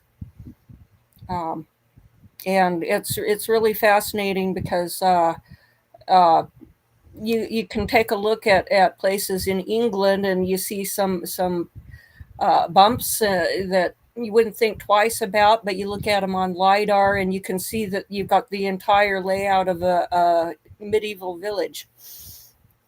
Yes, Kathleen, there wasn't tips. What they did was they pinged their phones, and they pinged their phones to that backyard of Chad Daybell, and they pinpointed from those pings almost exactly where they were standing. And they did use that ground penetrating radar to find those children, and they were just right there. I mean, there was no like searching around the property and digging a bunch of holes. Uh, they literally just went right to their bodies. So Yeah. it's a very useful tip and or a very useful tool. I mean, and like people are saying in the chat, I don't know why the FBI is not using this for Dylan. It seems like it would be extremely useful in such a vast area like this. So, I mean, I don't know the cost of running it or anything like that. I'm sure it's a lot, but human life is priceless. So, if we have the technology and we have the stuff to use it, let's use it. you know. So, what say you, Glory? Well, I think that you'll also get it's expensive to do that, but one thing they'll do is probably say let's get the students who are learning the trade to give them some good practical experience doing it. And so I wouldn't be surprised if they've got the teacher with students and they're flying the things and doing scans and so forth that way. I know that in Summer Wells' case, they Don and Candace went up Ogden Canyon and they made a little cairn kind of as a memorial to Summer. Yes, which And is suspicious as hell and like the biggest red flag on the planet. But go ahead. yeah, and so Those people aggravate me to no other. Mary went up there trying to find the exact spot, and she wasn't able to identify. She didn't spot the rock cairn, but it may have been knocked over by hikers in the interim time. But Chris Just the McDonough, picture of them standing there infuriates yeah, me. yeah, and Chris McDonough arranged for some cadaver dogs to go up there on a training exercise. So, they went around trying to see if they got a whiff of anything, and obviously they didn't. Well, I didn't. as far as that, I mean, Jody Sue Brown has told us that the dog stopped at her feet. So Yeah. why on earth you would say that, I have no idea. But all eyes on you, Jody Sue Brown, just like you wanted Well, them. and that she washed her feet off in the street. Yeah, you know whatever she that's says. I mean, I see a lot of people dismissing her. I know we're going off of Dylan's case for a minute, but I see a lot of people like saying, "Oh, I think she's lying." I don't think she is. I don't. I don't. I think she's a big liar. She's told a lot of lies. But about stuff like that, it's so self-incriminating. Like, why would you even say it? But anyway, Linda Parker is saying that's why I don't think Dylan is nearby. The dogs don't overthink it. They have no agenda. They are amazing. They are, Linda. But even a handler will tell you that they are not always 100%. They're not. Sometimes they do miss things as well. They're like humans. They're not perfect. So No, they'll take out multiple sets of dogs, and they'll do, have this dog have a whiff, and then they'll bring out another one, and get fresh perspective. Now, on the Lori Hacking case, the first day I was out searching, the day after she went missing, I was coming back down the canyon where she supposedly went jogging, and I fell in step with one of the dog handlers who had been out the previous day, and he told me she was never here. She was never here. We had 9 teams of dogs out, and not one of them caught a whiff outside of the car. And then it came out that the seat was slid way back, so the last person to drive it was a tall person, and her husband was a tall person. And so it's kind of got to be this snowballing of evidence. And when I was going out of the park there at the base of the canyon, I got cornered by Fox 13 reporter, and oh, how did it go, and so forth. Will you come back the next day to search? And I kind of thought for a split second, going, I can't tell the truth that she wasn't here, because that might cause fewer people to come out and search. And everywhere that they do search is one place where she's not. And so so I kept coming back. I said, see how my feet feel.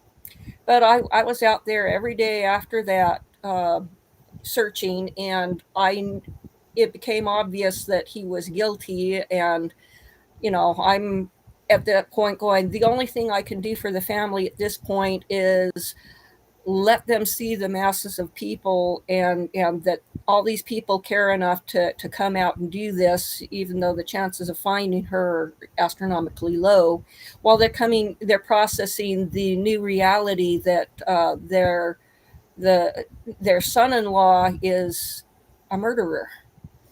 And that because I talked to both families, and I was going, well, yeah, it looks pretty grim, but there might be an innocent explanation. I had a friend who dropped out of college, and she told her parents that she continued and that she graduated, which is exactly what Mark Hacking did.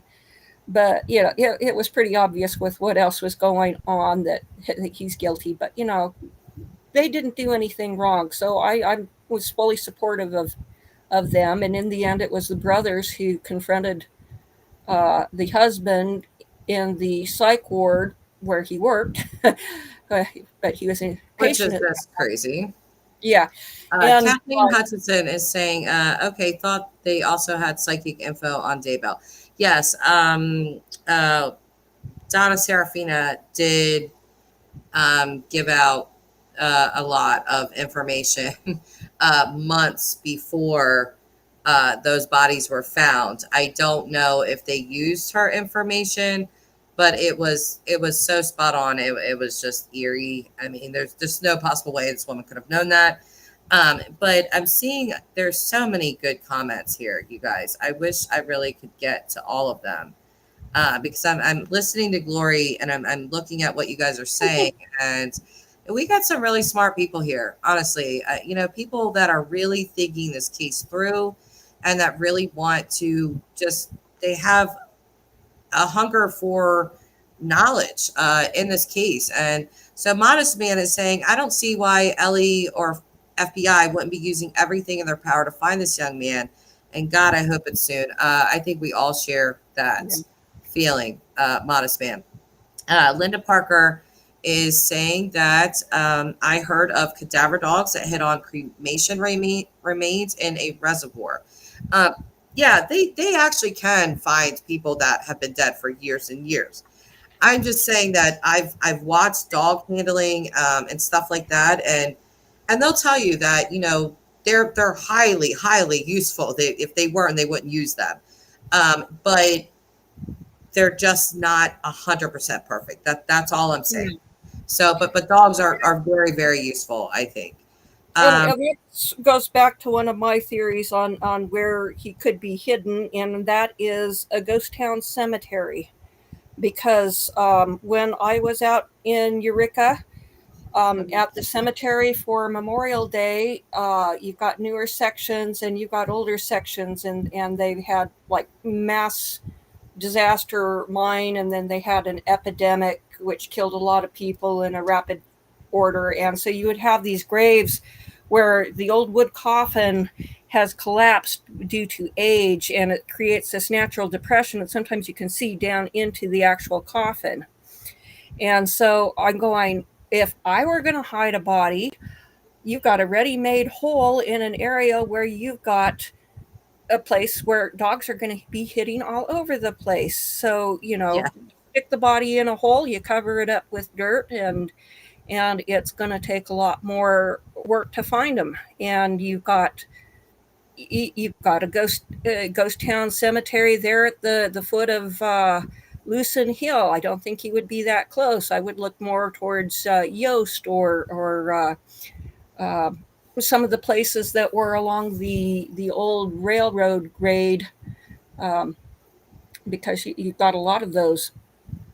And I Jane told Silver Heels is saying, unless the dogs are taken to body drop site, no dog never found nothing. It's all for public consumption. You cannot go out in the desert and dog goes rushing in. It's all in people's minds. Well, I guess.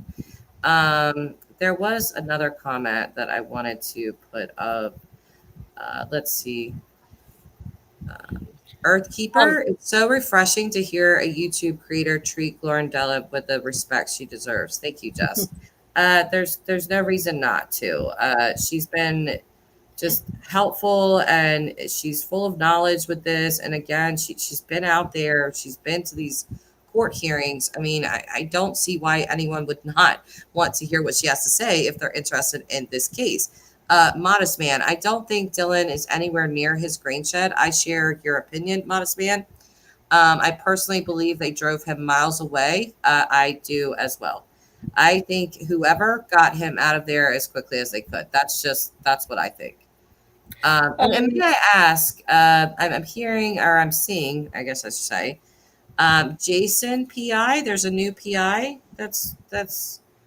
um, that's sort of looking into this case. Is that his name was well, Jason he again? was on Tyler's earlier in the evening, and he worked on I think it was the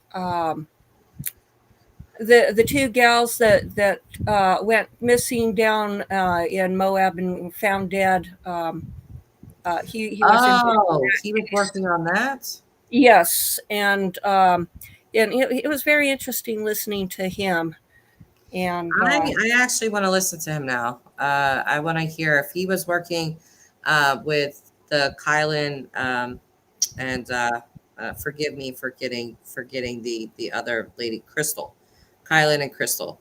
If he was working on that, I would be interested to hear from him. Holly is saying we all think this is the most important case. I've looked on Twitter and Reddit, and no one is really talking about it. I'm not convinced the FBI is doing all that much. The only thing that I could tell you is that I do know that the FBI is out there every single day. Black Dove is saying the FBI is not the lead on Dylan's case.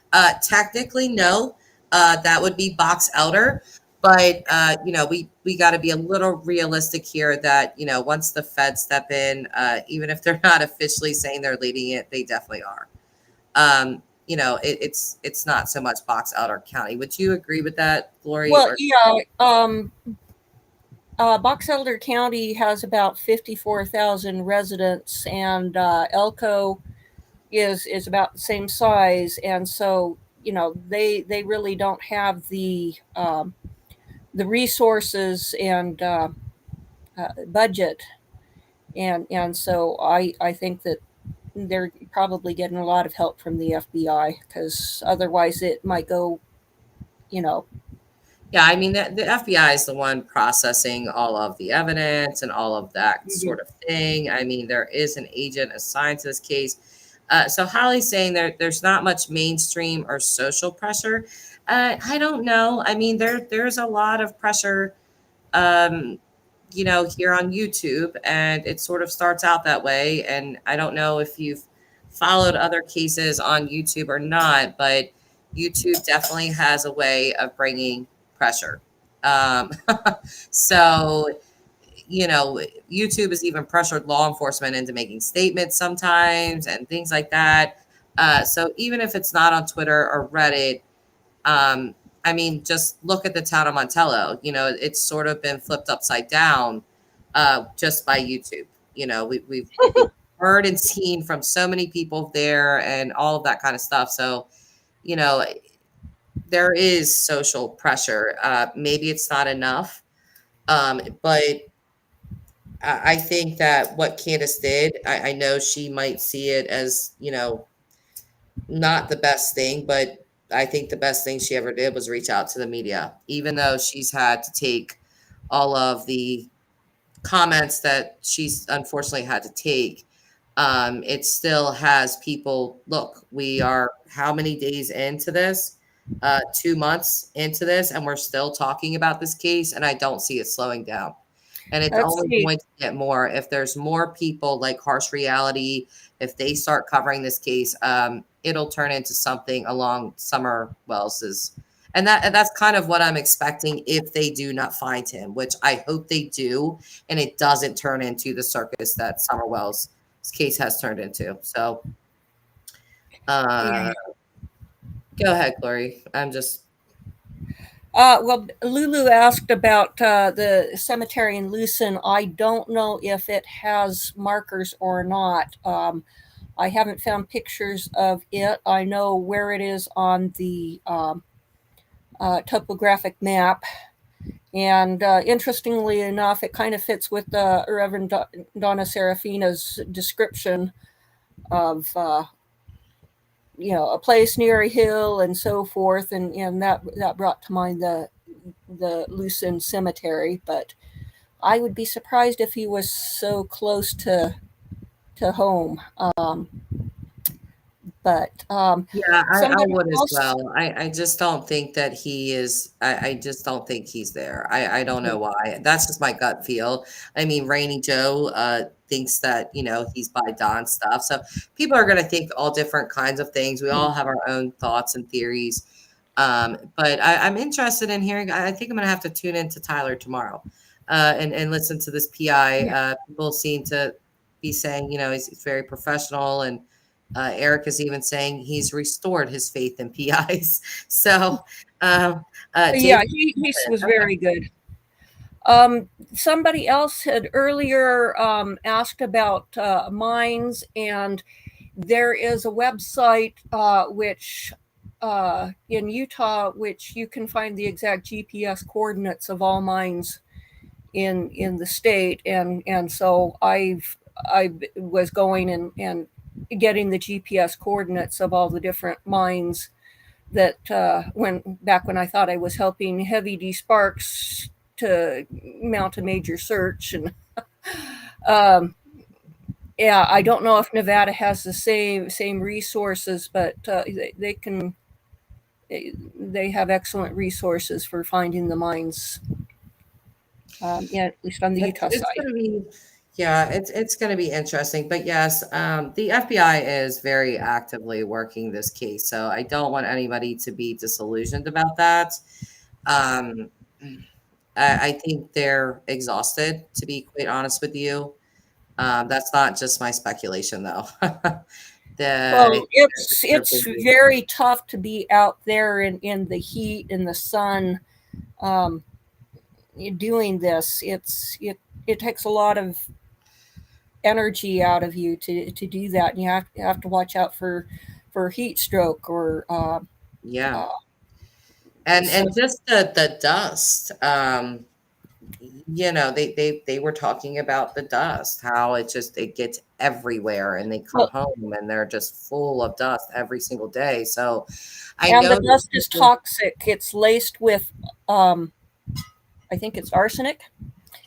That as the Great Salt Lake dries up, it's exposing this accumulation of arsenic, which is accumulated for thousands of years from Lake Bonneville, which covered a good portion of the state of Utah and went over into um, parts of Nevada and up into Idaho, maybe a little bit into Colorado or Wyoming.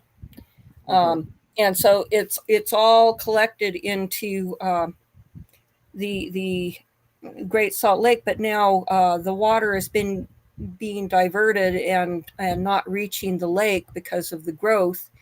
And so back when I was in high school in 1983, we had record floodings in Salt Lake, and we had a river going down Main Street, and it made national news because they had to move Return of the Jedi from the theater to somewhere else because of the river going down State Street. And now we're at from a record high in 1983. Now we're at a record low. It's never been lower.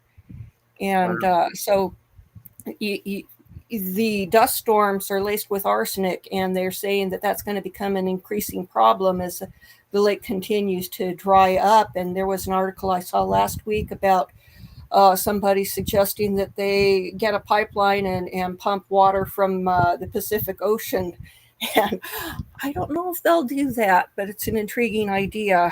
But It is. There seems to be some things going on in the chat here, and I just kind of want to, I guess, address it a little bit. A lot of Doug talk here with how he treated you.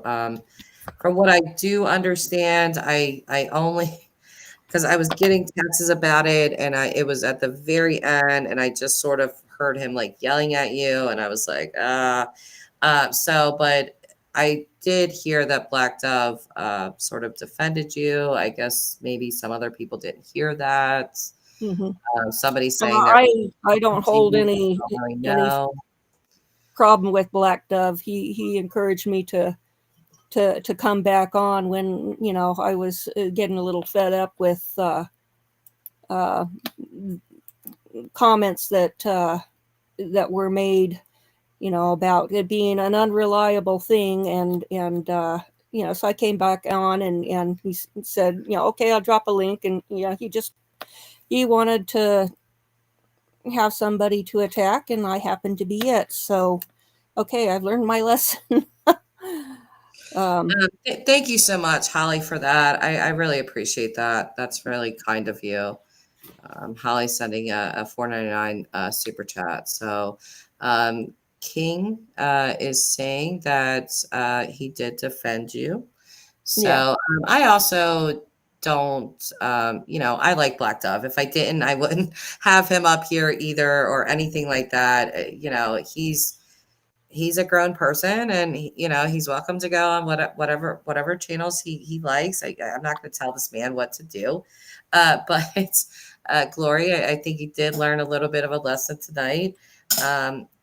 Black Dove got yelled at for sticking up for glorindellen. He did. Black, don't let people yell at you. You're too good of a person to be yelled at, sir. Yeah, they need him a lot more than he needs them. Everybody is happy to have Black Dove because he's got a great analytical mind. He really Um, does. I think yes. I even said that to him that his love the way his mind thinks. He's definitely an out of the box thinker. So it's always good to hear from him and just his thoughts on things. But I didn't know he got yelled at as well.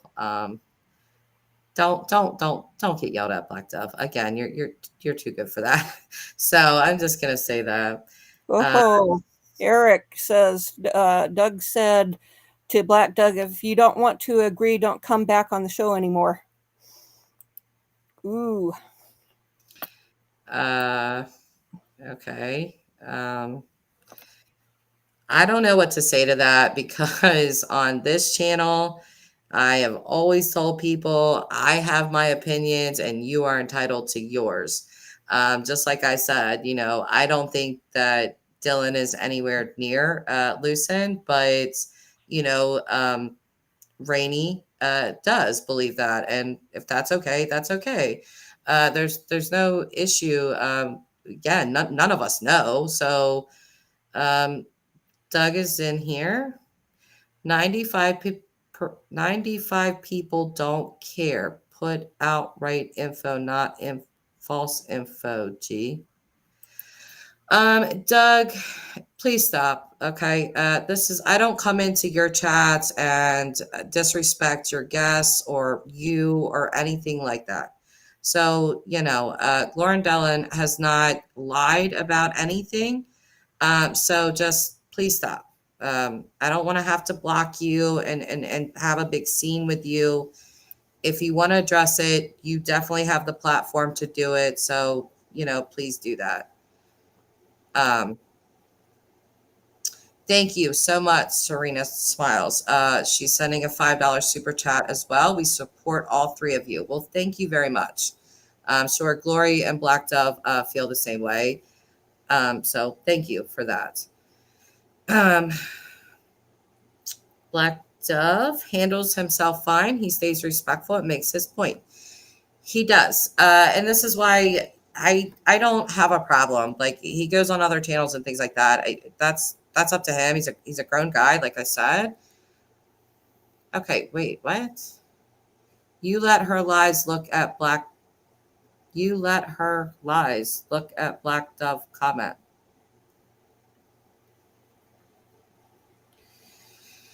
Okay. I don't know what Black Dove's comment was. He hasn't had any untoward comments in this stream, so not quite sure what you're talking about, guess blah. So just again, we're not doing this. This is not going to turn into some kind of stream. We've been having a very good discussion here. If you want to be a part of it, Doug, you can. But we're not going to do all this drama stuff. We're just not. If you would like to apologize to glorindellen, that would probably be nice. But other than that, we're just not. We're not doing that. So.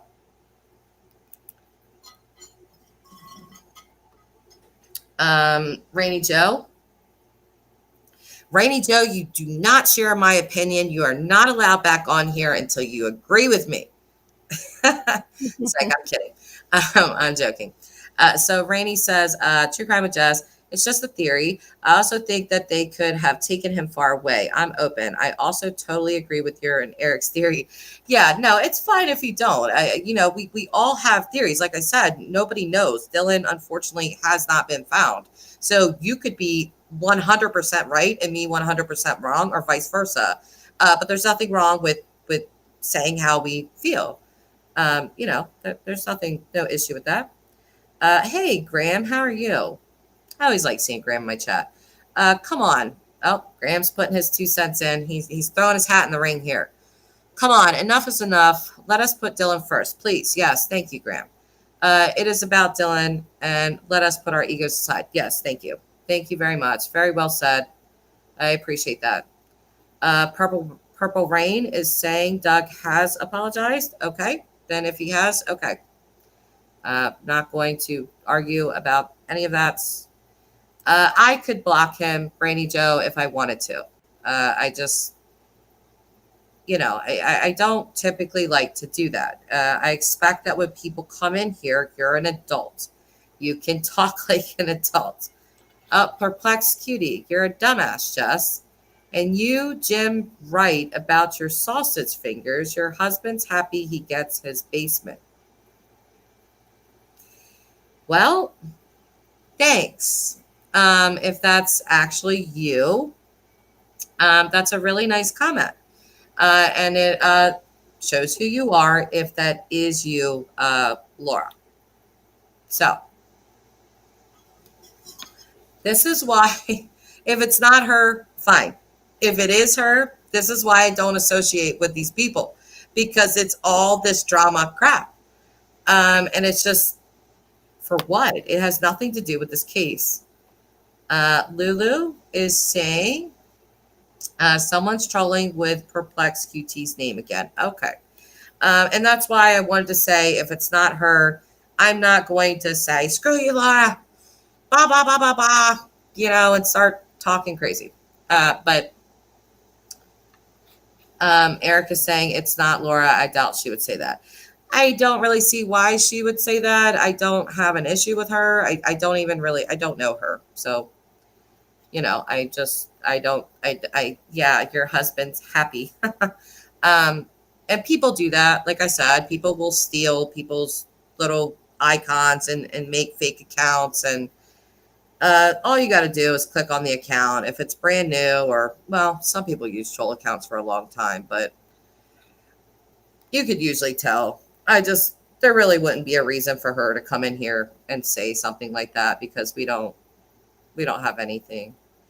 Ziggy, is that really you, Ziggy? Hi, if that's you. This is not the first case she's effed up. Get your tarot cards out, dumbass. Oh, they're really me? I haven't messed up any cases. I'm not law enforcement. So I don't know what you're talking about. Anyway, let's go ahead and end this stream. Glory, I appreciate you being on here. I see the trolls are wanting to really have Yeah. time, and we're just not going to do that. But I really appreciate you. I appreciate the information. And if you want to reach out to me sometime tomorrow, even though tomorrow's right now, like later in the day, because I do want to talk to you about that person that I'm sort of on a hunt for.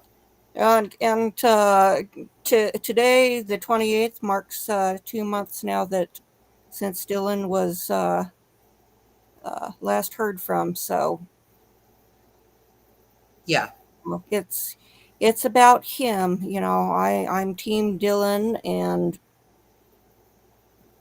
he's Dylan all the way. And that's another thing that I'll say about Black Dove as well.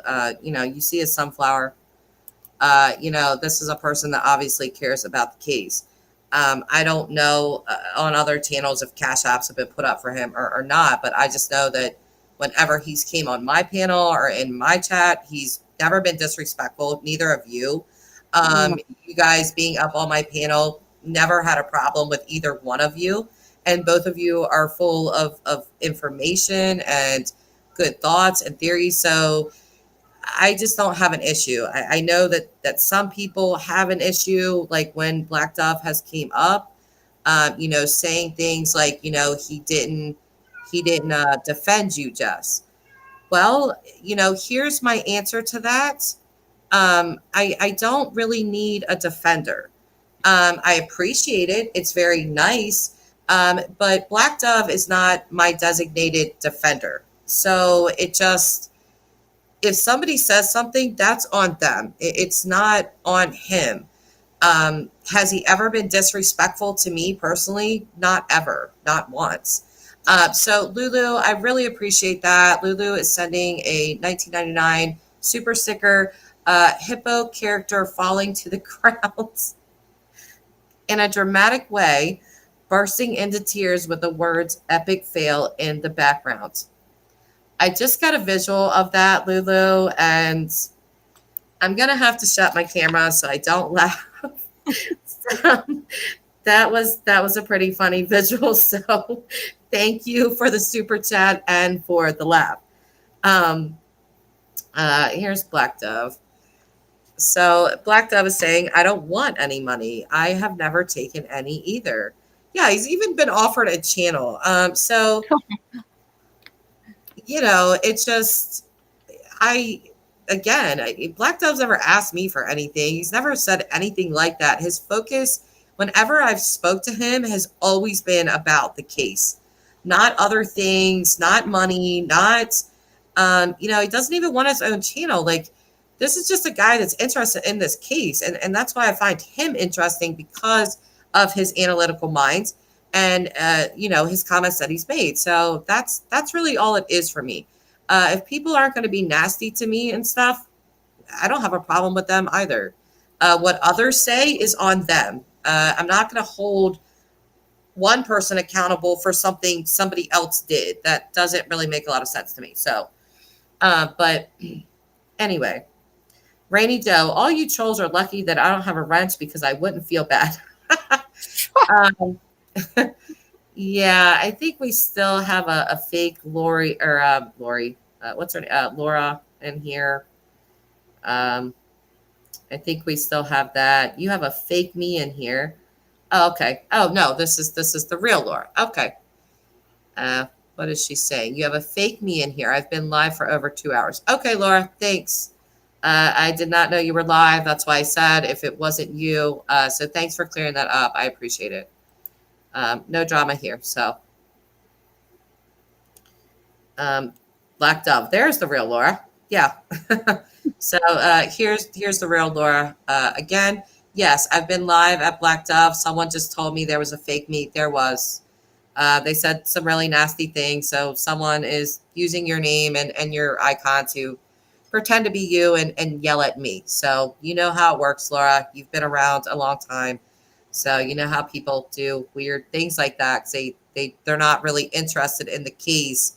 They're just more interested in drama, unfortunately, which I don't really get that. But yes, thank you. Thank you for coming on and clearing that up. I appreciate that. So I think we are going to end here, though. We have been on for over 2 hours. Glory, I'm sure you're tired. Uh, I Well, was waking I've up and got a meeting so, in the morning, and uh, need to get my roof reshingled. And so I'm meeting with somebody in the morning about that, and then somebody asked me to come on at 11. So, oh, so you're going to another channel. Where can I catch you at later? uh, Crime Lines, Oh, I know that channel. I think I'm subscribed yeah, to them. yeah. Crime Lines and is that it's something Crime Lines and because I think I'm fairly newly subscribed to them. Yeah, let's see. I can't remember how the last part. Crime Lines and Lies. Okay, so you'll be on with them tomorrow. Yeah, she's been chomping at the bit, going, yeah, yeah. Ask the prosecutor about the search warrant, and you know, Okay, that's awesome. the, I might watch that stream if I you're gonna be stand on by there for me. my information. I mean, I when I went to court the first time, I learned that there was a grand jury, and the next day I was proven right. So I fully expect that this is going Yeah. to be proven. Okay, Doug is apparently, emailing Black Dove and saying that wasn't the real him. So, okay, fair enough. Let's see Well, here. if I'd like to believe that, because I've defended Doug in Facebook group on, 'cause some content he does is good. Some of it I'm not as crazy about. I don't have to be. I like to take good stuff where I find it and use it, and um, if I'm not interested in what they're saying, I'll go somewhere else. Yeah, exactly. So, yeah, I appreciate you. Thank you, Holly. I appreciate that comment. Thank you, everyone that super chatted. I really appreciate that. And again, let's give a big thank you to Glory for bringing us that really important information that we can sort of, at this point, take Chase off the table as far as a suspect or a person of interest in Dylan's case.